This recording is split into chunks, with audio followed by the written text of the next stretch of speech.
Good afternoon for those on the East Coast in the US. Good morning to those on the West Coast, and good evening to those in Europe, Asia, and beyond. I'm Joel Hellman. I'm Dean of the School of Foreign Service, and welcome to another one of our Fast Break series, analyzing some of the most pressing and important issues that are going on in global politics. We have seen, of course, this week an extraordinary change in the United States with the change of a new administration. This new administration has issued the largest number of executive orders that any U.S. president has done in history. And this is an extraordinary opportunity for us to try to unpack and understand these issues, in particular on the issue of migration. And to do that, we have here today Professor Katharine Donato. She's the Hertzberg Chair in International Migration at the School of Foreign Service. She's also the director of the SFS Institute for the Study of International Migration. She's worked across the world on migration issues at the southern border of the United States, in Asia, and around the world. She's been teaching here at Georgetown for coming up to almost a decade, and she was previously a professor at Vanderbilt and Rice. Of course, the issue of migration is politically contentious. We are here, though, not to discuss the politics of migration, which I'm sure people will have many different views about. But given the sheer number of executive actions, executive orders that were undertaken over the past week, the accompanying speeches, rhetoric, internal memoranda, and others, and many things perhaps to come, what's really critical now is to get a full understanding, to unpack the details of what has been placed into these and integrated into these orders, and what's likely to come. So we are going to do that with the help of really, I think, one of the nation's leading experts in migration. Just a few starting principles of how we handle these SFS conversations, fast break conversations. I will lead the conversation. People are welcome to put questions into the Q&A function. I will try to integrate those questions into the conversation. I won't be calling on specific individuals or others, but I will be monitoring the Q&A, and I will do the best I can in the 30 minutes that we have to integrate those questions into the conversation. So let me begin with the basic question. So tell us, Professor Donato, what's happened? How do we make sense of this cavalcade of executive orders? Hello, everyone. Thank you for that. Yes, cavalcade is a good word.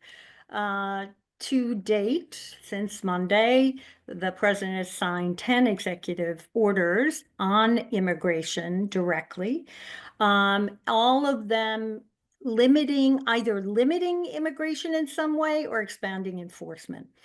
And some of them are very detailed with some specific, ways in which, the president would like to enforce. Others are more broad.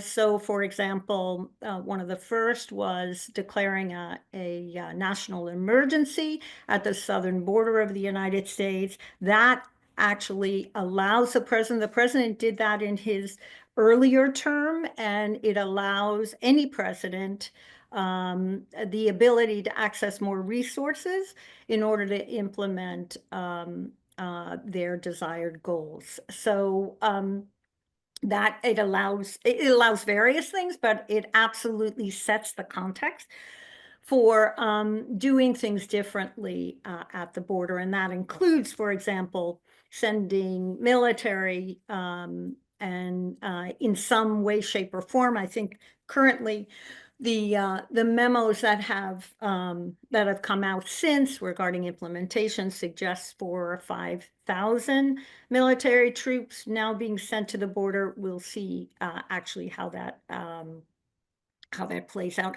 It's important to note that these are the executive orders, and let me just say, executive orders are something that presidents can do, and all presidents have done them on different topics, but they're executive orders that allows them to use their power as the executive to do various things. But they are, the executive orders are not, they're not setting new laws. So they have to be orders, in this case, executive orders or actions on immigration that have to align with existing laws and the Constitution. So, for example, some of you may know that there was an executive order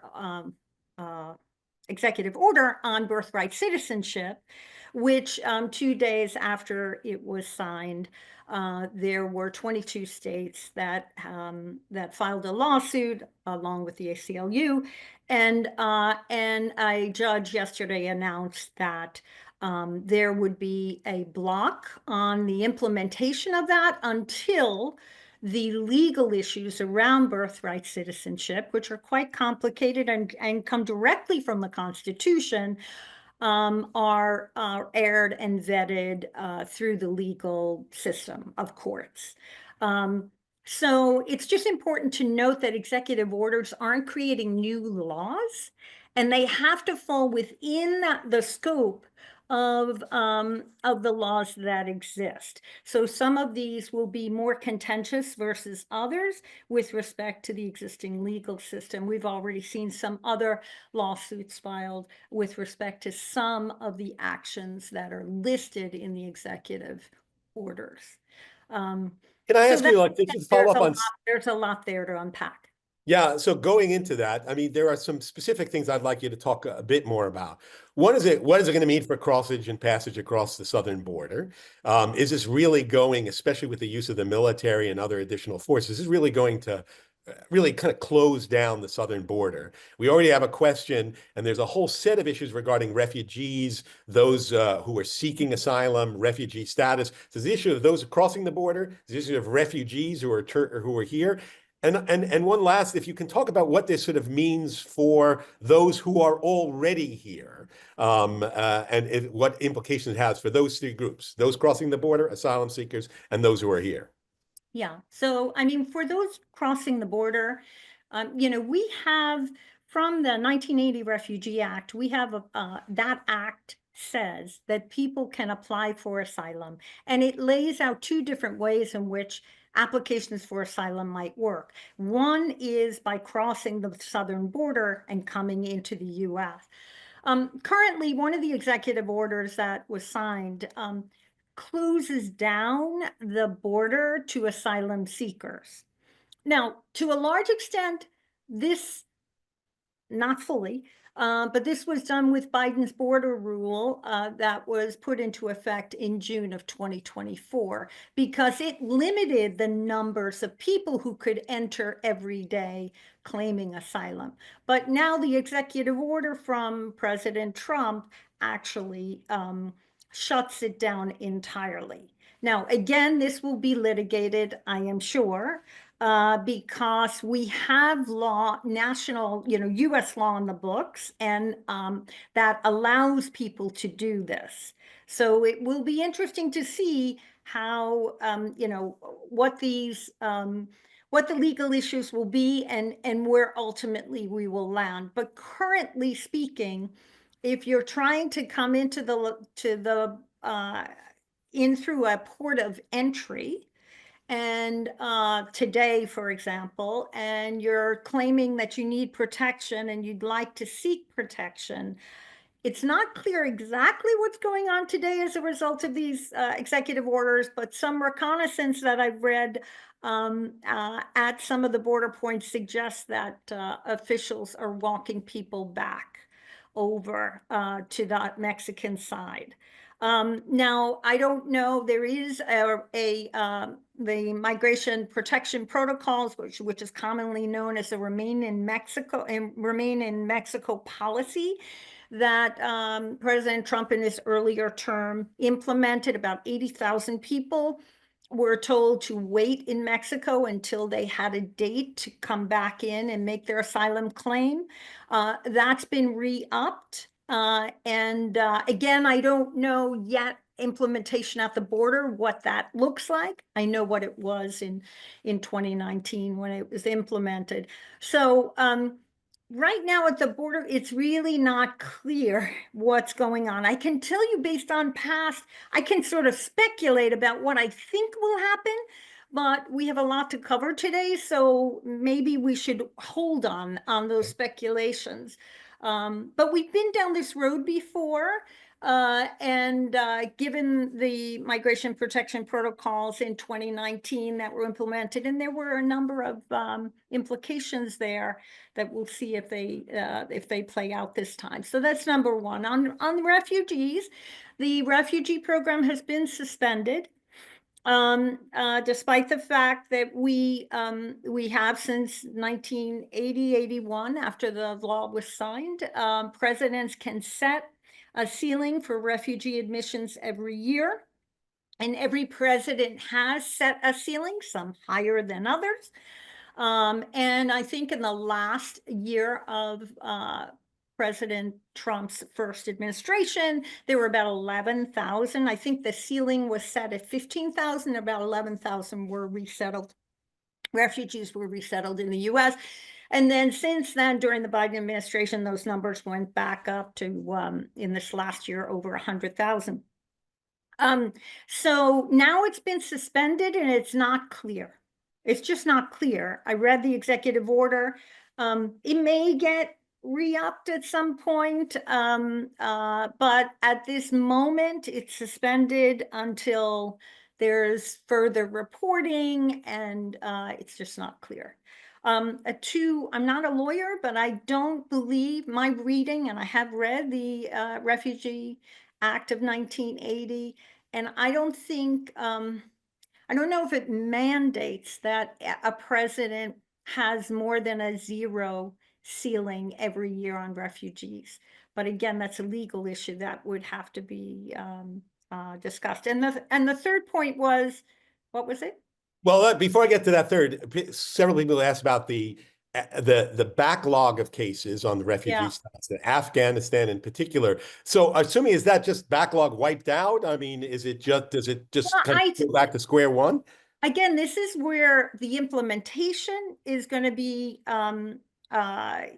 will tell us, right? And there are memos coming out every day. We don't see them all, but usually, people can get access to many of the most important. There are lots of backlogs, right? If you are from Afghanistan and you are still in Afghanistan and you are waiting to come into the US, I think this is a very rough this is a very rough week. I know a number of Afghans in the DC area who have been in the US for the last 5 to 7 years on special immigrant visas. They came in, but their families were unable to, and they're waiting for their families to be able to come. I'm not optimistic that that's going to happen quickly, if at all during the Trump administration, but we'll see. What's interesting is that none of the executive orders mentioned Afghans or mentioned Ukrainians. So, for example, one of the executive orders stops the parole program that Biden started for Nicaraguans, Cubans, Haitians, and Venezuelans. And there was also a different program or policy for parole for Ukrainians, but the Ukrainians were not mentioned in that executive order. The Afghans were not mentioned. So it's really not clear what's going to happen. And every day I'm looking for that, and all of us are, but we'll see how it plays out. Well, let's talk about those who are already here. So, how do you think this is going to affect those? I mean, we've heard, of course, about those who have criminal prosecutions. How far do we know that's going to go? Is it going to be for minor violations or serious violations? And, there have also been in the executive orders questions about those who exhibit hostile attitudes towards the United States or hostile actions towards the U.S. What is all these executive orders? What do all these executive orders mean for those currently here in the United States now? What should we expect to see? Well, I think right away, actually before they even came out, you're seeing many of the immigrant communities being more fearful.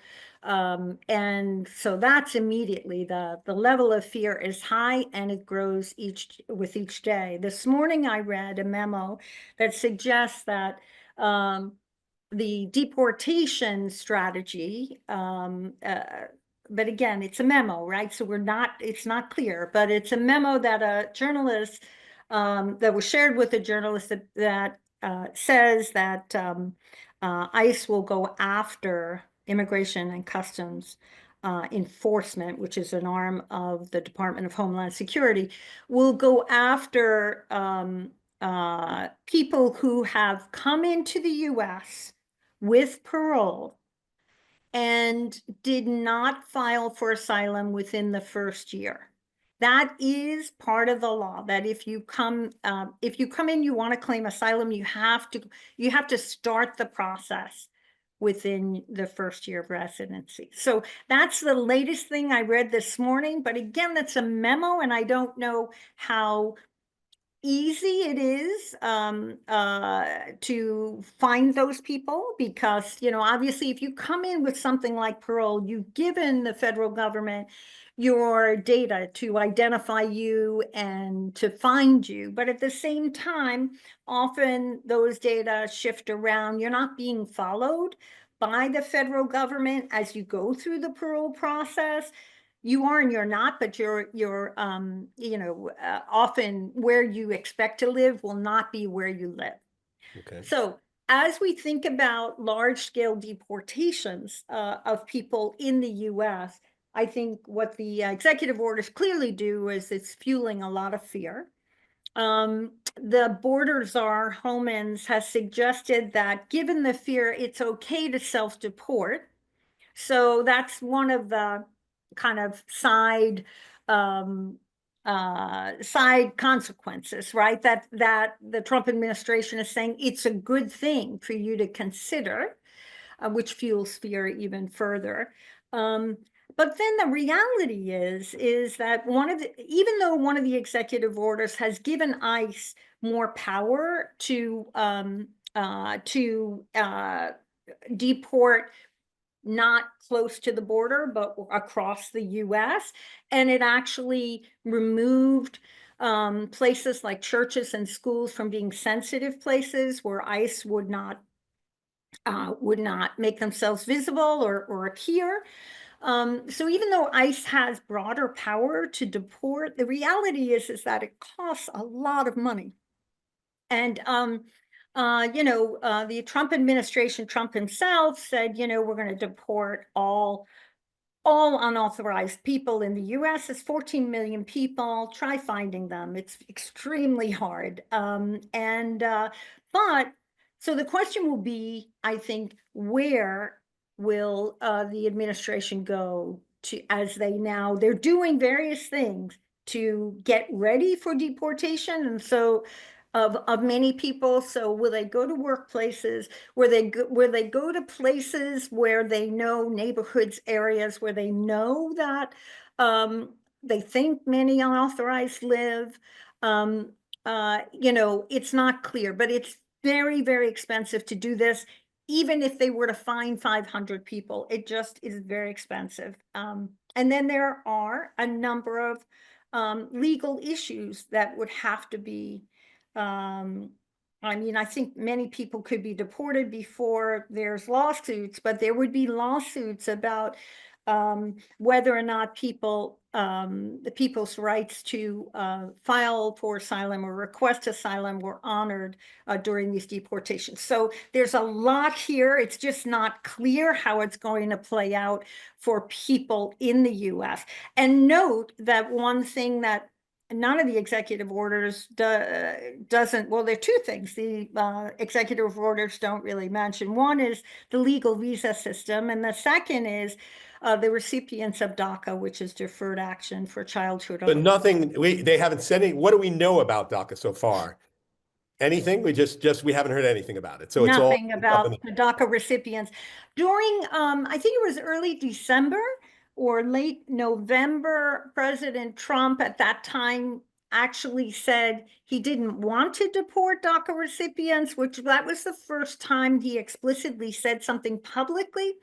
In his first term, he he announced with the Attorney General the termination of DACA, and that led to various lawsuits and led to a Supreme Court decision to not end it, but it wasn't a Supreme Court decision that said it didn't end it because DACA was legal. It said you couldn't end it because the way the president was ending it wasn't following the administrative rules that presidents and Congress have to follow if they change out if they make changes or significant reforms to a program. So they weren't following administrative law, and that's why it was kept in place. So it's interesting that DACA recipients are, it's unclear. None of these executive orders address them explicitly, although certainly some of the issues they and their families might be facing are in these executive orders. Well, let me Yeah, ask you, because in the time that we have left, yeah. what are we going to one of the things you mentioned about executive orders was that they don't make law, they stay within the framework of the law. Obviously, we have a change of regime both in the presidential side. We have now a House majority and a Senate majority. You said that there wasn't much on the legal migration story, and presumably anything on the legal migration story is not going to be done through executive orders, but going to be done through the legal process. What should we expect to see kind of in next steps for how they might alter the legal framework for migration in this country that might have even greater staying power than the executive orders? Yeah, I mean, certainly laws will have greater staying power, that's for sure. There was the Senate, or actually the House, the Senate approved the first immigration bill in 19 years that Trump is expected to sign probably today. And that is a bill that will be law, and uh, that is a law that was created around a very difficult and sad situation that happened. A Venezuelan migrant who was found to have lifted in the past, who was allowed in to file for asylum, killed a young woman, a nurse in Georgia. And so it's the Lakey law, and so the law says that anyone accused of shoplifting, burglary, as well as hurting a police officer, an enforcement officer, will be deported. And it also allows for states to sue the federal government if the federal government laws are not working for states. So that has just literally happened. So that's like a layering now legislation on top of these executive actions. It's a very specific bill, but it is going to be law now. So what can Congress do beyond that? And Congress can do a lot of things. And in fact, we have seen decades, 3 full decades, if not closer to 4 now, decades of congressional attempts to rework the visa system. The visa system in the United States has not been formally reworked for at least 30 years. So what that means is that if you're a big company, the equivalent is you haven't changed your hiring guidelines for more than 30 years.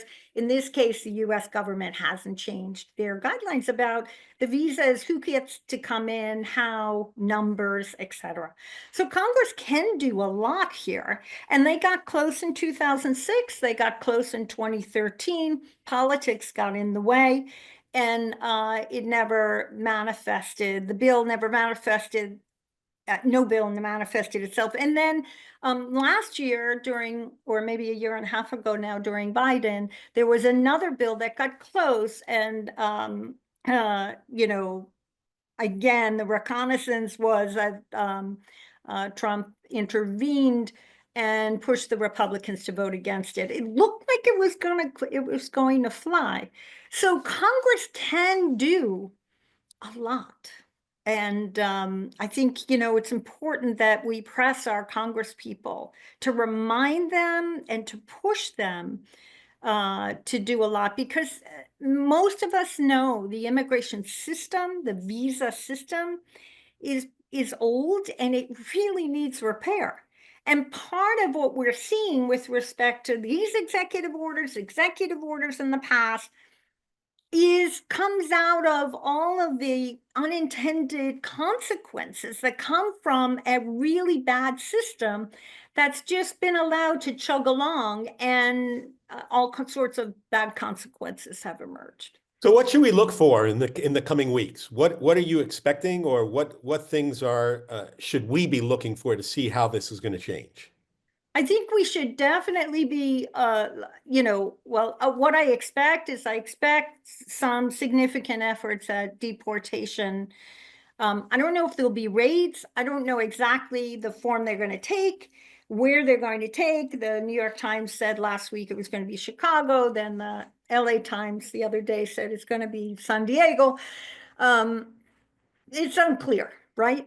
But there's going to be, I believe, in the next week or two, some effort to move resources and to deport as many people as possible. Again, fueling the fear, which has already started.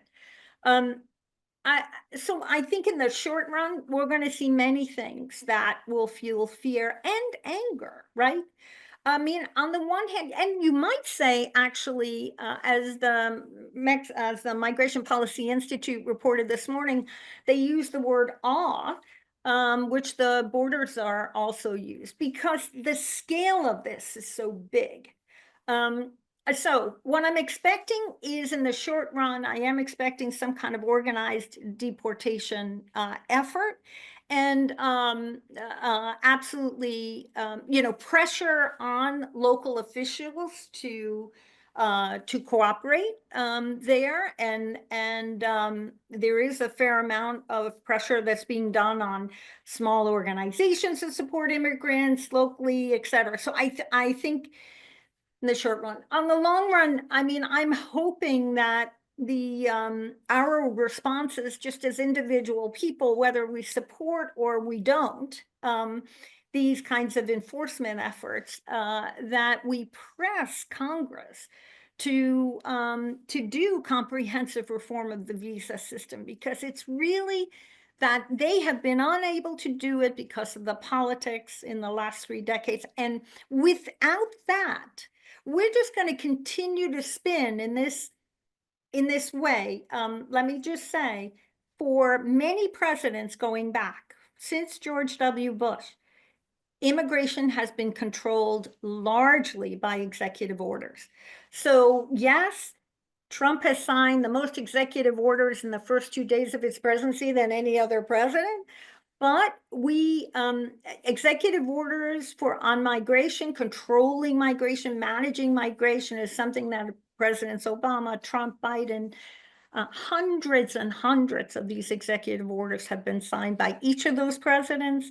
And what I'd really like to see is, rather, these very individualistic approaches that are so politicized, is that there is a way of looking at the whole system and getting rid of some of the unintended negative consequences, and beefing up the system to really strengthen the United States and its position in the world, and its, productivity and economic growth.